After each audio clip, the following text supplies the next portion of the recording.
So very warm welcome to how technology can help people with Parkinson's. My name is Chris Grant. I'm the Community Relationship Officer for the north part of the UK, and I'll be running you through today's session. So just a wee bit of housekeeping. We have live captions today provided by my clear text, and you can turn these on by using the CC option on the control panel. Additional captions are available via stream text. So slides are available also at slideshare.net. That's slideshare.net/AbilityNet, and also on our website. So if you've got any technical issues and you need to leave early, don't worry, you will receive an email in a couple of days' time with the recording, transcript, and this afternoon's slides. Depending on how you've joined the webinar, you'll find the Q&A window. As I said before, we have disabled the chat box as in regards to accessibility. So if you want to ask the panel any questions, do drop these into the Q&A area for them to address, and we'll do that after today's session in a follow-up blog on our website. We'll also be taking the questions and answering questions at the end, and we'll answer as we go throughout this afternoon. Then we'll also have a feedback survey, so you'll be directed to at the end, which invites you to tell us about any future topics you'd like us to cover in any of our webinars. Next slide, please. So just a little bit about AbilityNet, and for those of you who aren't familiar with AbilityNet, we support people of any age living with any disability or impairment to use technology to achieve their goals at home, at work, and in education. And we do this by providing specialist advice, services, free information resources like this webinar today. And I'll share a little more about our services at the end of the webinar. And we also offer digital accessibility, testing and training, workplace inclusion consultancy, and education inclusion consultancy, and disabled student needs assessments. So before we kick off today's webinar, I want to introduce you to today's panel. So I'm going to come to you first, Anna. Good afternoon, everybody. Lovely to be here. And my name is Anna Palazon. I am the Wales Director for Parkinsons UK, but I am here with you today representing the full of the UK charity. Thank you, Chris. Great, thank you, Anna. And Alex? Hi, my name is Alex Barker. I'm the disability consultant for AbilityNet based in Coventry, but again, I cover the whole of the UK. Great, thank you, folks. Okay, next slide, please. So what we're going to do is we're going to launch a poll. Now, depending on how you've joined the webinar, you may see you can't see the poll, but you can respond in the Q&A section if for any reason. So we're going to ask you for a simple question. Who are you? So tell us, are you a health professional? Do you have Parkinson's? Are you a carer for someone with Parkinson's or other? If you pop that for us, and the poll has gone live now.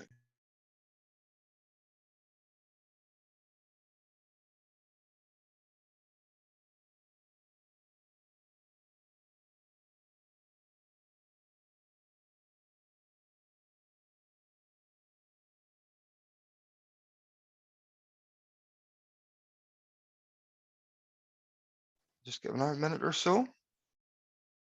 So say the poll is on the screen now. It says, who are you? Are you a health professional? I have Parkinson's. I'm a carer for someone with Parkinson's or other. Again, if you put the other on the chat, seeing some people saying digital inclusion consultants, tech professionals, committee members, great. Just give it another 60 seconds.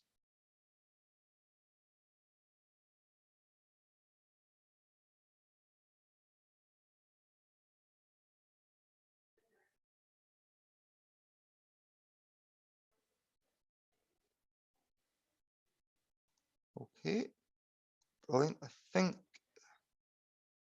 we can end the poll there, please.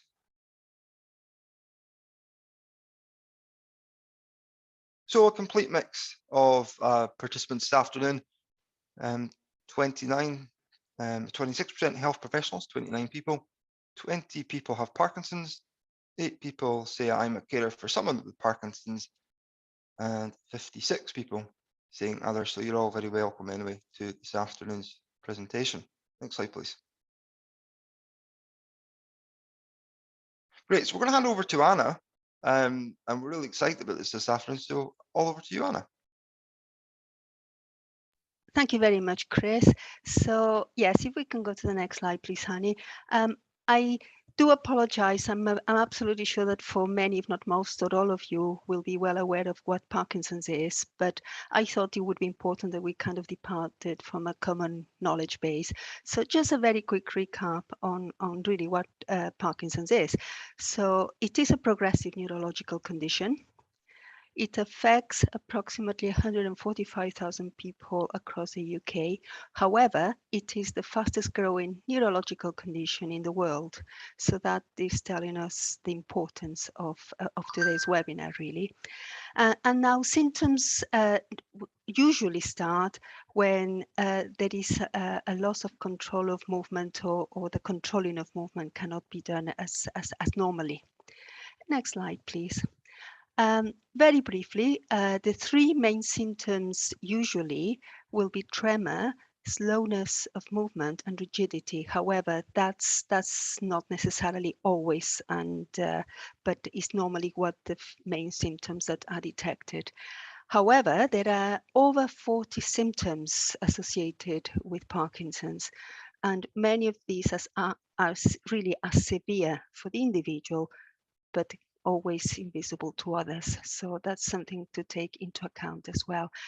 They can be emotional, they can be cognitive, they can be psychological, or they can be physical, but in ways that they don't really become apparent to others. So on the next slide, please. I just want to tell you a little bit more about the organization for Parkinsons UK, for those of you who may not be familiar with the organization. It was founded back in 1969 by Molly Jenkins, whose sister had Parkinson's, and they felt quite lost and abandoned and not knowing where to turn. So it was really a development of what was then the Parkinson's Society, which was a mutual support group that grew and grew. And over the last 53 years, it has evolved into where we are today, Parkinsons UK. Our current strategy was launched in 2020, and at the start of 25, we'll have a new 5-year strategy. And we are now in the process of beginning to consider all of that. However, during the 2020 strategy and through all the involvement with people with Parkinson's, professionals, etc., we came out with 3 main strategic themes. One is to get Parkinson's understood. The other one, and as important, is to accelerate breakthroughs in research. And that is very much not only to find better treatments, but really is to find a cure. And lastly, but just as importantly, better support every day. And it is on that last theme that I'll just tell you a little bit more about. So if we could go please to the next slide. So the better support every day is very much a theme, really a strategic theme with some incredibly importantly practical measures. So it's all about ensuring that health and social care services are accessible and they are of the quality and that meets the needs of people with Parkinson's. It is also about information. Without information, it's very difficult to get to what you need. It's very much as well as part of this strategy, reaching underrepresented communities. So we are focusing in particular either with minority, cultural, ethnic communities, but just the same with economically disadvantaged communities. And what we really are beginning to work very hard on this strategy, and is taking off very much now halfway through the strategy, is creating a very vibrant kind of communities environment where people with Parkinson's can take the lead really in making the decisions and developing the what's needed in everybody's localities. So it's not only about having a sustainable and thriving local group network, but it's also about engaging with the wider Parkinson's community. And why I focused on this strategic theme is because it is very much within this that digital inclusion plays a very important role, and therefore has become a strategic priority for us as a whole organization. So why is that? Well, I'm sure it won't come as a surprise to any of you. There are two main points really. First of all, we know that the world is moving towards digital, to digitalization really, and that trajectory has started some time back. But although this is the way of the future, since lockdown, all of this has been accelerated, and the need to ensure that people are not left behind or outside of the support circles has become absolutely critical. But we do know that a significant number of people who have Parkinson's, and also some of the supporters and carers, are not able to use digital communications to engage either with a charity, with the peer support groups, or even to access wider and vital services. And as I'm sure, again, you will all know, this is due sometimes to a lack of knowledge, and we've researched this, sometimes maybe a lack of skill, often a lack of confidence, particularly about being safe online, but also it can be about financial hardship. And more importantly as well, not to forget that all of these kind of barriers sometimes can be also exacerbated, as it can be related to the symptoms of Parkinson itself. The second reason why this is important is that within our support network, our community support network, some of the groups have become digitally connected and have been very apt, very astute, and very supportive of one another. However, there are many groups in the community, Parkinson support groups, that do not have the required knowledge or expertise to deliver as engaging an online session as they would normally do on a face-to-face basis. And so this is really important. It's not only about supporting people to use digital communications, but to use them in a way that really serves the purposes and the needs. So the next slide, please. I'll tell you a little bit then about what we are doing in relation to digital inclusion in the charity. So very much as a result of the lockdowns and realizing how the direction the world was going and the high risk of leaving people behind, we set up a digital inclusion working group, which is working at the moment in 3 subgroups. One very much about getting people online. So that's about kitting up, it's about skilling, it's about giving the confidence and the knowledge. The second theme is about building supportive communities. So this is very much about peer support, mentoring, and particularly amongst the volunteering community, being able to support one another, and creating tools and content, and also access to kit really for everyone. So just to say that this digital inclusion working group was set up about 18 months ago, and is a balance, a mixture of volunteers who have brought the lived experience as well as the expertise in digital matters, and also staff from across the charity. So it's a cross-charity working group. If we could go to the next slide, please, Hani. And finally, just to let you know what the focus of the group has been really, and it's been very much about ensuring that as a charity our digital offer is accessible, that the support that's needed by the Parkinson's community, and in particular people with Parkinson's, is there, readily available, and people can feel safe and confident. That mutual support that I talked about, and very much about guidance, links to, and creation of digital communication. So we're not wanting to reinvent wheels, as it were. We know there is a huge expertise outside from our organization of organizations that whose bread and butter and whose surely their expertise is around all of these things. So our common link really, and why are we here today, is because we are setting up a formalized, however flexible and mutually beneficial partnership with AbilityNet. And what What this means is that we are in the process of both organizations having done our due diligence. We're about to sign a memorandum of understanding so that we will all be very clear what is required and what can be provided. And I am incredibly pleased and happy to let you know that everything we identified as a need, AbilityNet has said, yep, can do. So that's been fantastic. And I also, just to let you know that as an organization, we are also piloting a new online volunteer champion post. So that is something that we think is going to complement the work that AbilityNet will be supporting us with. So that's all I wanted to share with you, really. Just on the next slide, I obviously give you a very big thank you for listening to me. If you have any questions, as Chris said, I'd be very happy to answer them.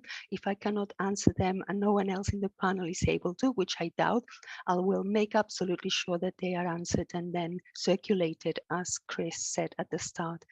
So if you want to contact me for whatever reason related to today's presentation, please, my contact details are there, email and telephone number, and there's also our helpline, our free helpline number, where you can also obtain further information.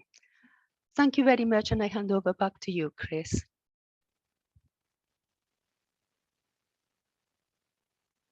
The joys of modern technology at its finest. So we're going to introduce you again to my colleague Alex. He's going to talk some bit the work that he does in his role, and over to you, Alex. Oh, and thanks, Chris. So I guess I want to set the scene. I would say that 20 to 25% of the calls that we get to the advice and information line are from people who have got Parkinson's or who support people with Parkinson's through the NHS or are a carer or have family members. I am a family member of someone that's got Parkinson's. My dad has Parkinson's, so it's always been something that's been close to my heart. And I just thought it would be really useful just to have a look at a couple of inquiries that we've had from people that have got Parkinson's or got family members with Parkinson's. So Barry from Swansea asks, can I change the speed of the keyboard? So for example, when a computer comes out of the factory, it's designed for a standard person. And if you hold the key down too long on the keyboard, you're going to get lots of unwanted characters. If you've got Parkinson's, you might suffer from tremors, and consequently, you spend a lot of your time trying to get rid of all those unwanted characters.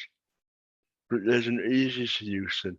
Can we have the next slide? Oh, but what we're also going to do is we're going to look at Louise's situation. So Louise says, I'm a carer for my mum. Is there any technology that she can use to alert people when she has a fall? So if we could have the next slide, please. So we would normally signpost Barry towards our My Computer My Way website. And there is a section on how to use filter keys. So if you've got a Windows machine, there is a function called filter keys, which can actually reduce the repeat rate of the keyboard. If you have got a Mac, desktop or MacBook, your keyboard solution is called slow keys. And a lot of people say, oh, adaptive technology is going to cost quite a lot of money. Well, this is a really good example of something that doesn't cost you any money at all, but could be really, really useful to someone with Parkinson's. If you could have the next slide, please. Okay, so Louise's mum has issues if she falls over and can't get up now. falling is unfortunately quite a common occurrence in Parkinson's. But if Louise's mum has got a smartphone and she carries it around with her, yeah, it is some software built into the iPhone that means when she has a fall, a number is called and someone is aware that she's had a fall. But sometimes people don't have access to smartphones or need a little bit of different support. And this on the right hand side is called a buddy. You can wear it around your wrist or you can wear it on a lanyard or strap. And when you fall over, it will alert somebody that you've fallen over and you may need help to get up. Can we have the next slide, please? So, Parkinsons UK also have queries, and I think it's really interesting because these are just general questions that I think they're worthwhile exploring. So, how do you get financial support for internet access and or a device? And Parkinsons UK have also got questions like, how do you open and use different file formats such as PDFs and Word or Google Docs? I get frustrated by the many different file formats. Well, you and me both. So can we have the next slide, please? If you are looking for funding, there are a lot of funding grants available. We've got a fact sheet on our website which talks about where to go for funding. Normally you need to put a letter of recommendation in. Maybe sometimes it's a good idea to get a health professional to put a supporting letter in. And Parkinsons UK have some grants that you can take advantage of. Anything that requires funding, unfortunately, needs to be seen as a bit of a long-term project. But if you put a decent letter in explaining why you need the finances and how it will be looked on favourably. Can we have the next slide, please? So, people find technology confusing. I'm certainly one of them. But the good thing to know is around the UK, we have got a network of volunteer support who can actually go out and see people in their own home who need support. So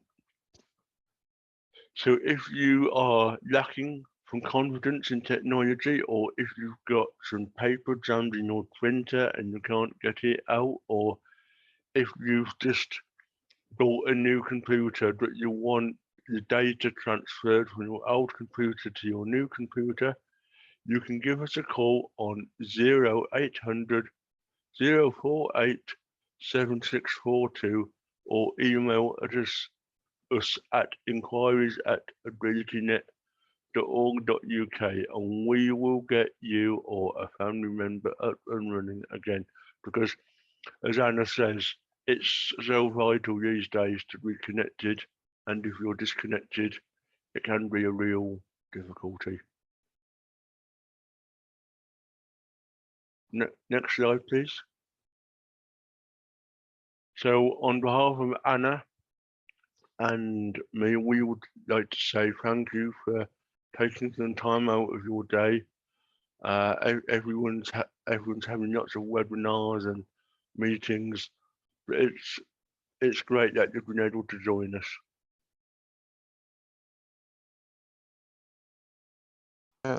I think let's kind of reflect on what you've both said, and I'll bring you back in, Alex and Anna, before we move on further. Please do feel free to ask questions on the Q&A box. I know there's been some questions already, so as I say, please do ask away if there is anything. So Alex, is within your role Obviously you've been with AbilityNet for many years now, and we were talking about this just the other day.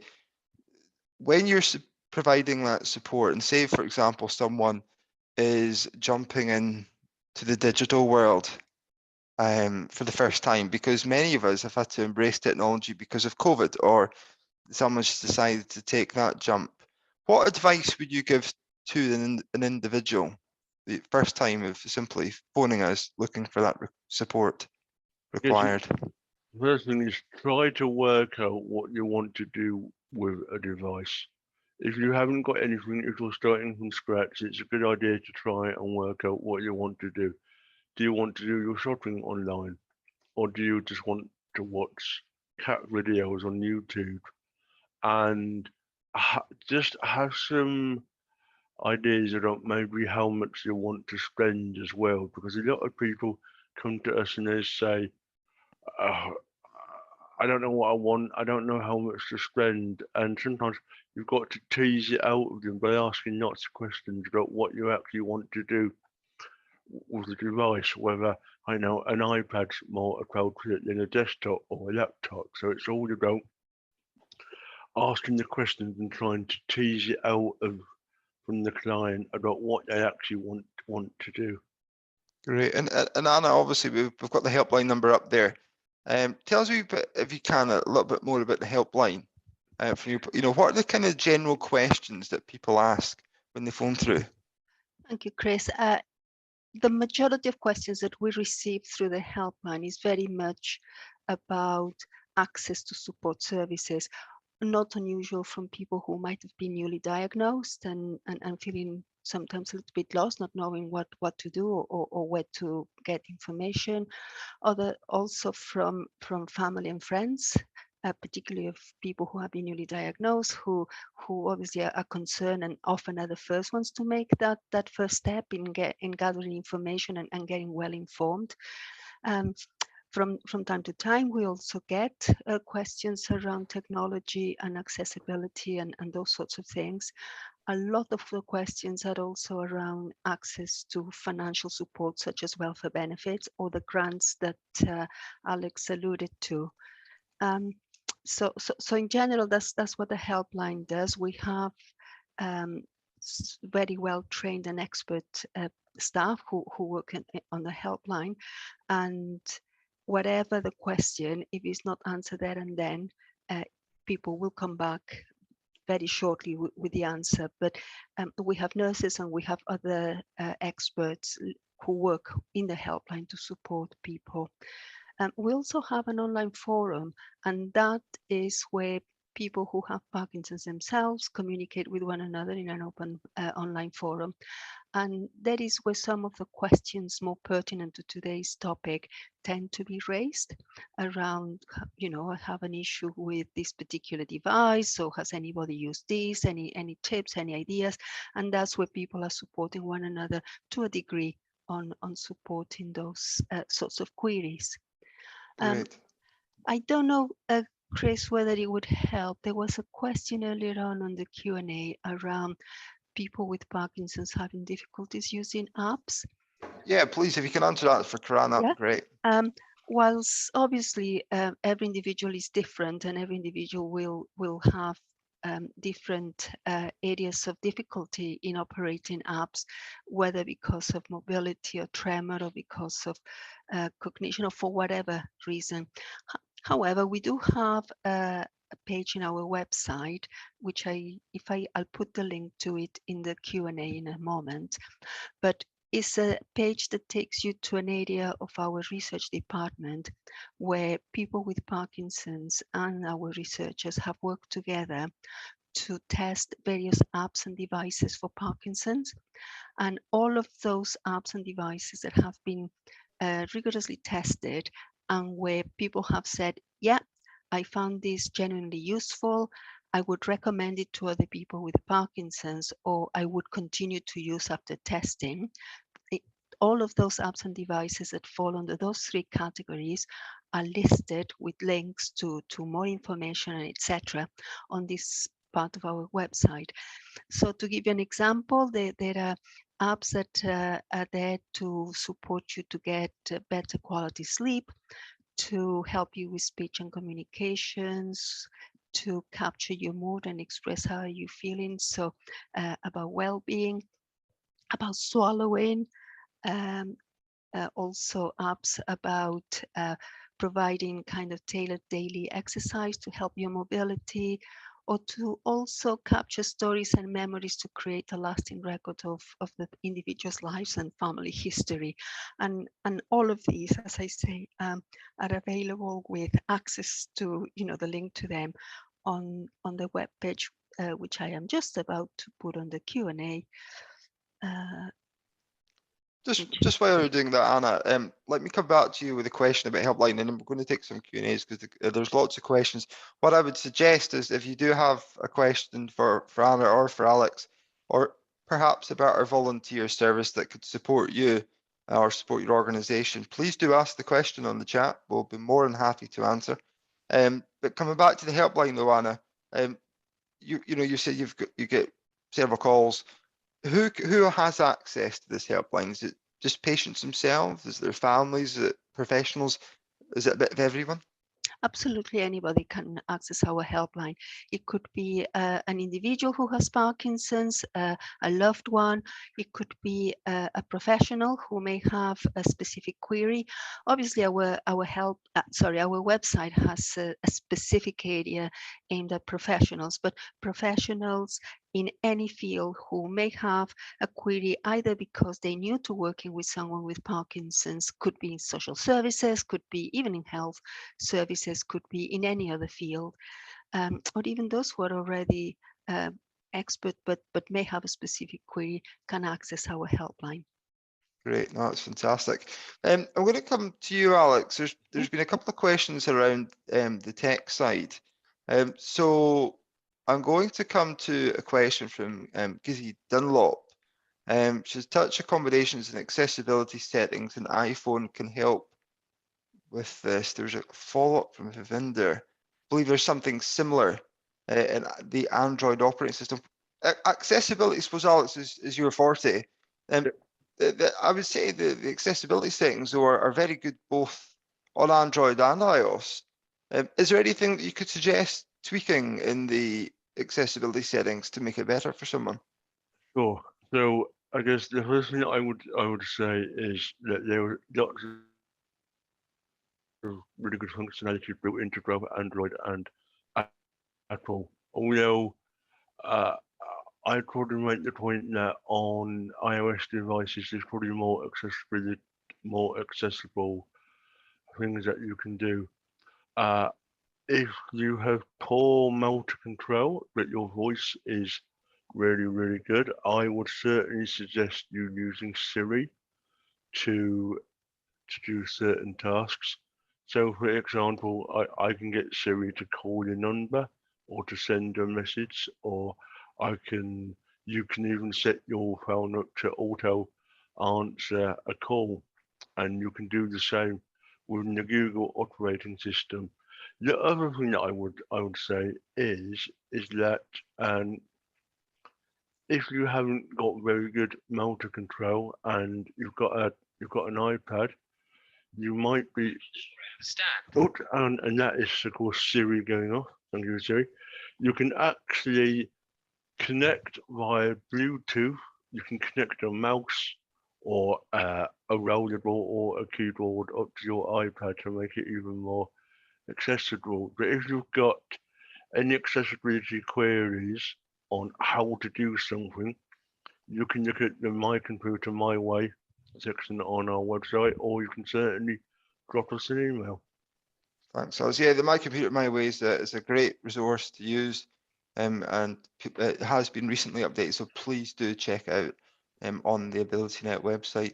I'm going to still stick with tech, and I'll come back to you in a minute, Anna, with a question that's been raised by Caroline.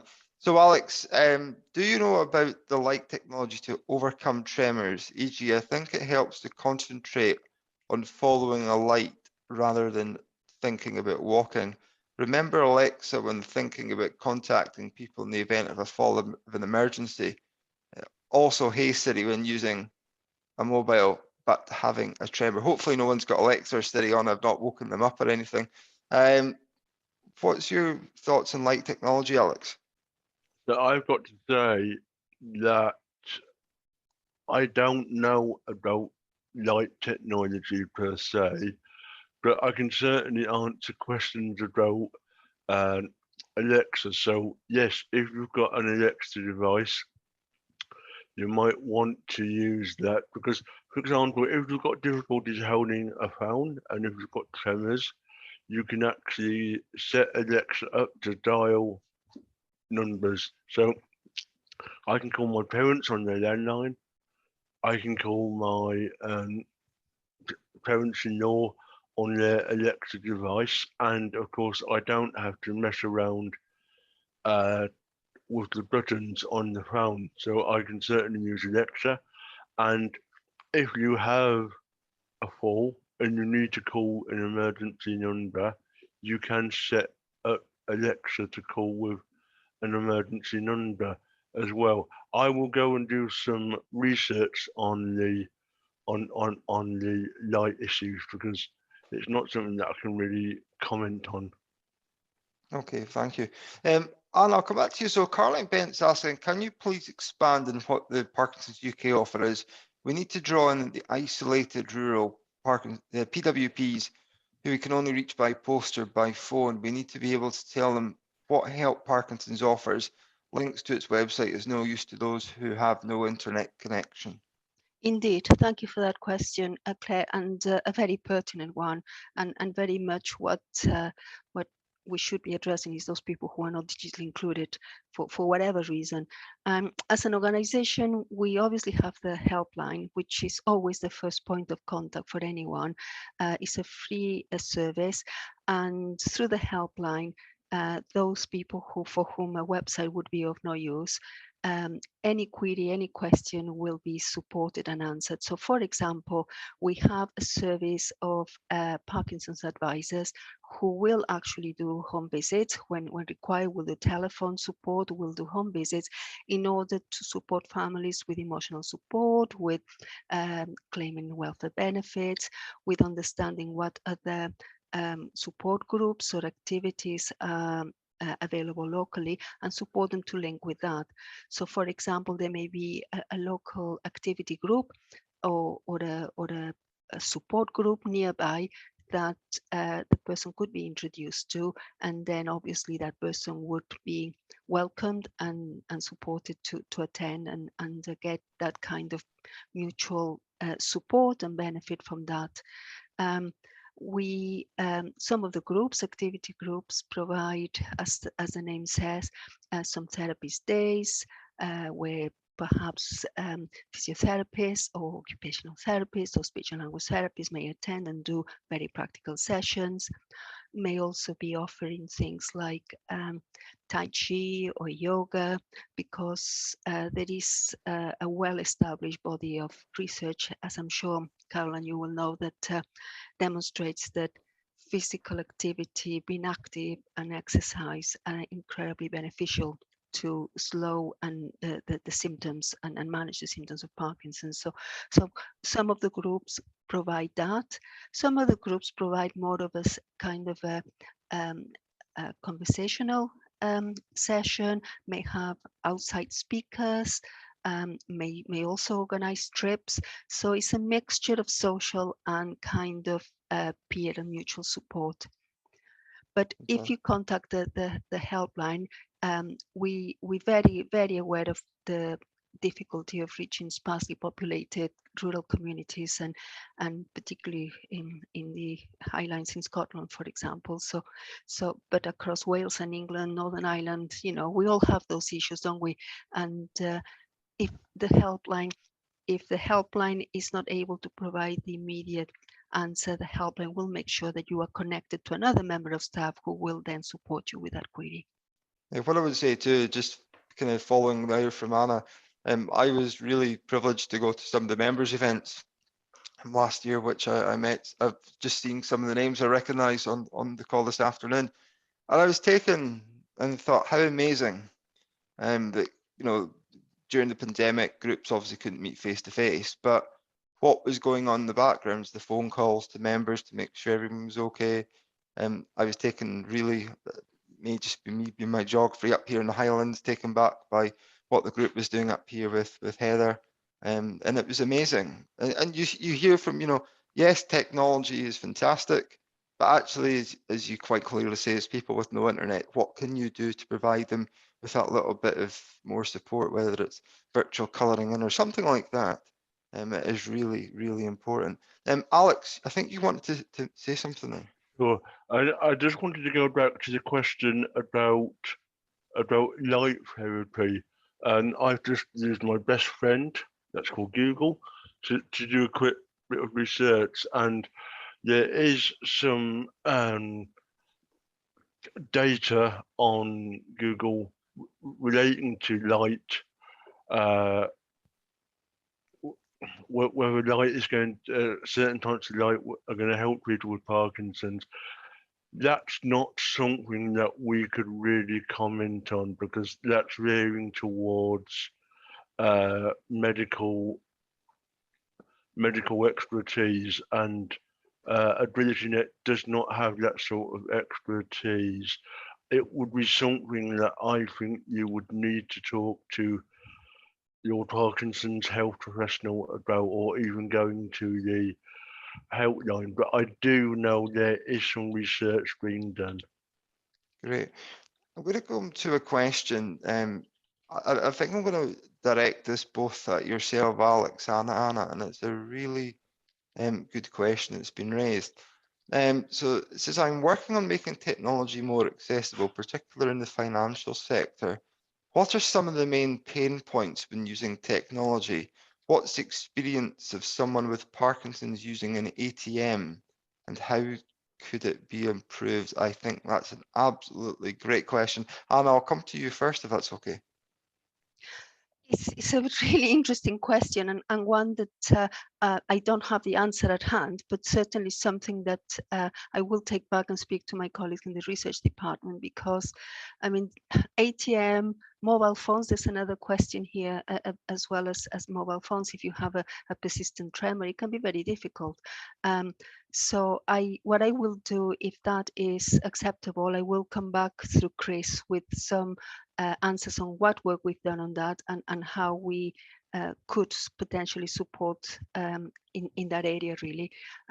I mean, and one of the things that that clearly is an obvious one is working, you know, we do work with the banking industry to try and make things more accessible. But the ATMs, I think, is a really important question, because it's not only, well, it's also about how do you do that confidentially and securely and safely, listening with everybody around you. So yes, if it's acceptable, I'll take that back with me, and I will come back with some more useful answers. And we'll also share that on the handouts, which will be available on the website, which we'll touch on in a little while. Alex, I'm going to come to that same question with you. Is there anything that you've experienced at all? Certainly, I don't tend to spend cash. I tend to use my phone or my debit card just to pay for services. But I do think it's incumbent on the banks to think about people with disabilities when they design ATMs, because I had to get some money out on Saturday, and I was thinking, if I had Parkinson's, I could quite easily put in my PIN number 3 times and get locked out and have to wait ages. I am sure that some of the banks are working towards a better way, because I'm not sure whether ATMs are as accessible as they could be. And I'm not just talking about Parkinson's, I'm just talking about sort of people with arthritis or maybe with cognitive issues. But I do think the ability to get money out of an ATM is really, really important, because a lot of people are still going to need to do it, aren't they? Yeah. I think I think it'll happen, but it's sometimes quite slow to happen. No, exactly. Karen's Boston, you've raised a comment saying the ATM, she looks for one in a quiet shop, and because she finds it difficult to use outdoors. Yeah, I'll be honest with you, I do too, because it's always very cold and you don't know, you're always worried putting the wrong pin and it blocks the card, that kind of thing. So it's a valid point, and we'll put some more details, I'm sure, on the follow-ups. What I was going, the other thing is, Anna, I see your answer question at the moment. I'm going to come to merge 3 questions in one, essentially. I'm going to go one question, and there's another 2 that really follow on from Parkinson's. So Alex Kerwin's asked that we've been told that Parkinson's UK representatives are no longer allowed to come to talk to local Parkinson's groups to help advise. Any input to why this is, or is this the case, Anna? Interestingly, I was just responding to that and just kind of went, but no, that's more of a jungle kind of urban myth, and jungle drums perhaps spitting in the wrong way, really. We did go through some changes a couple of years back, in that in order to make sure that our advisor service is available to everyone, rather than people having to leave answer phone messages and then not being contacted back for a couple of days. We had a really hard look at that. And one of the things that we agreed as an organization is that those type of calls are the absolute priority for the advisors, obviously, because that's somebody who's in need, or sometimes in dire need.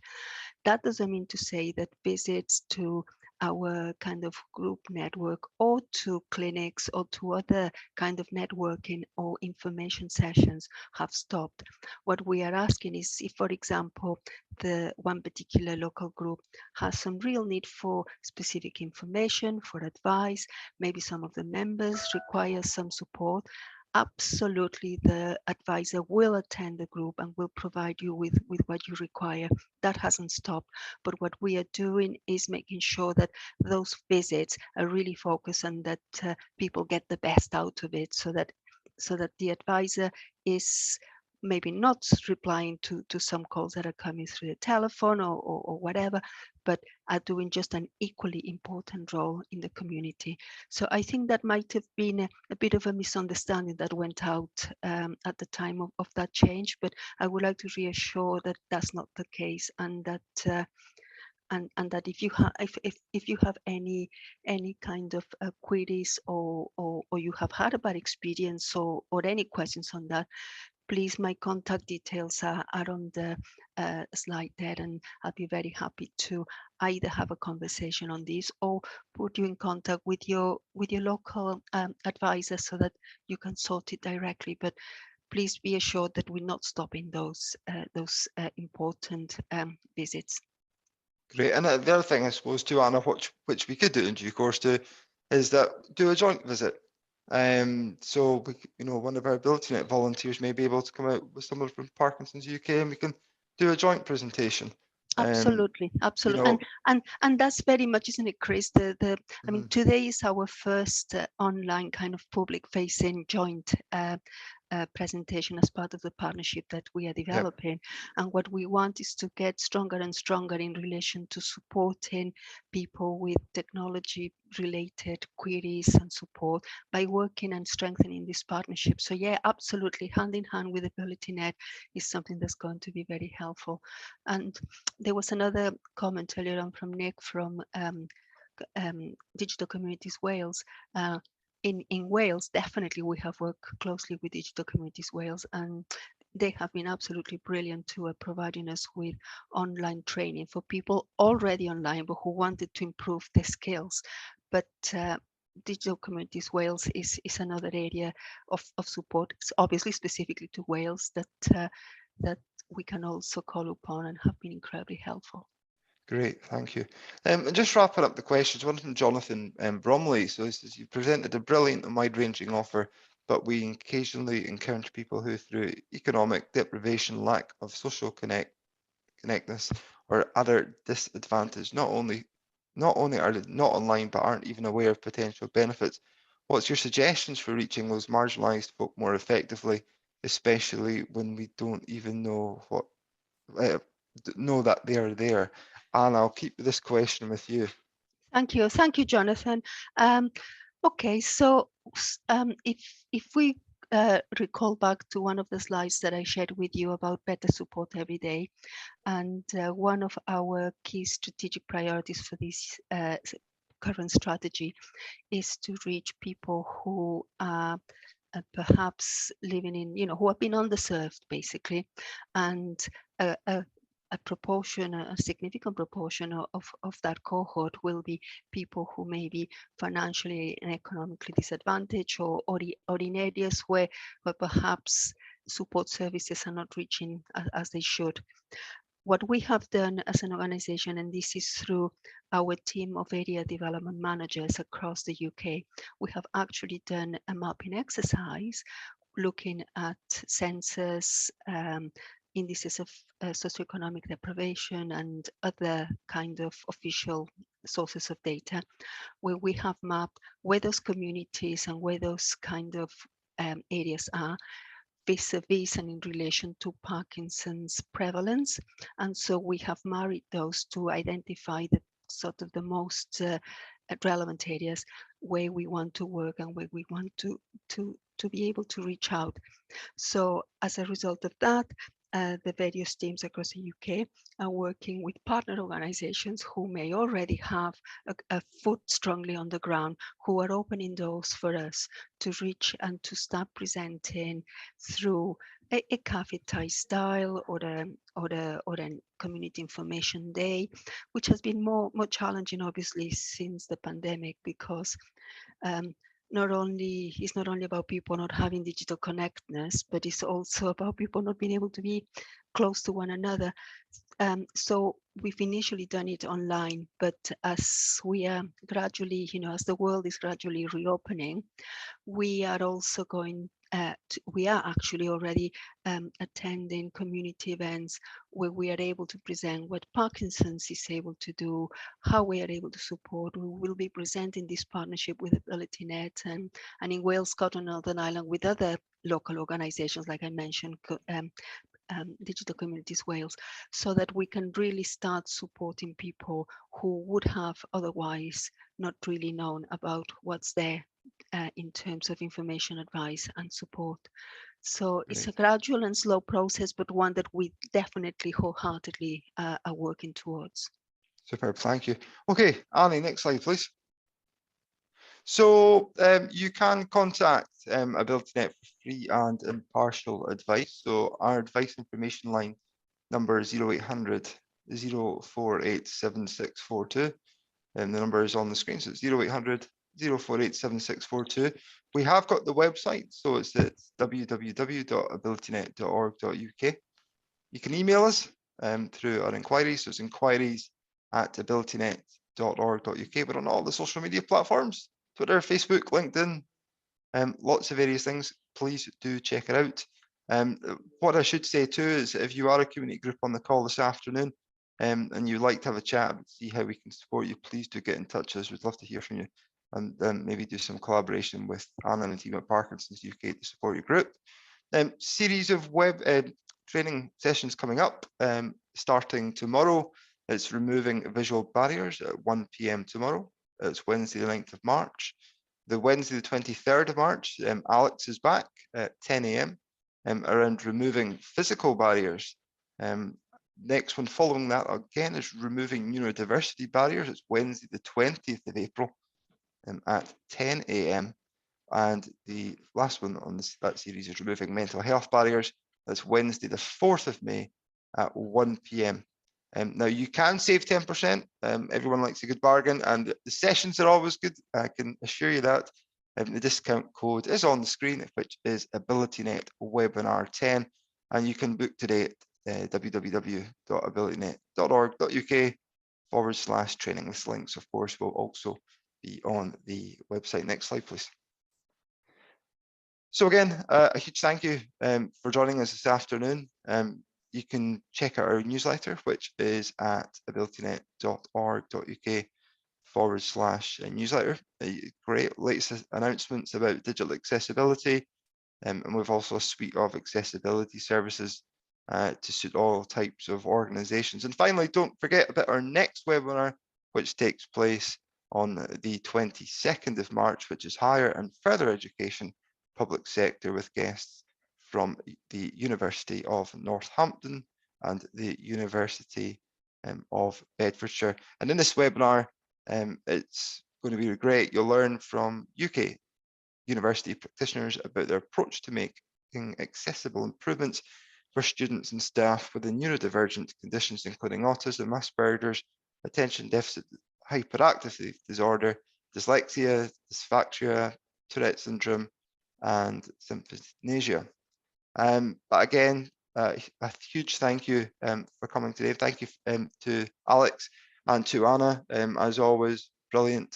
And my also thanks to Annie and Kelly from our marketing team for support, and to Bridget for providing captions this afternoon. So again, have a lovely afternoon, and thank you for coming. Much appreciated.